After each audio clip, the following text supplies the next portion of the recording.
হযরত আবু হুরায়রাহ রাদিয়াল্লাহু তাআলা আনহু হতে বর্ণিত।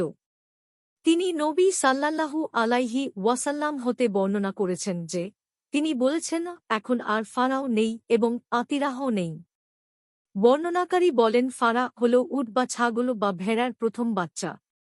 এ বাচ্চা তারা তাদের দেবদেবীর জন্য জাবাহ তথা উৎসর্গ করত। আর আতিরা হল রজব মাসে যা করা হতো। বুখারী, মুসলিম।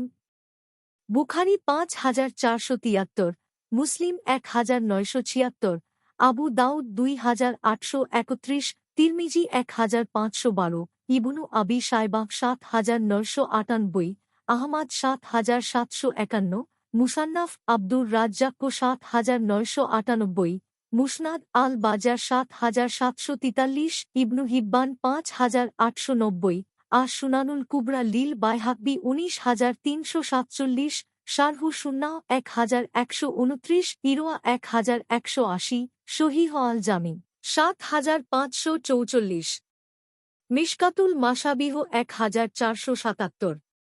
হাদিসের মান সহিহ।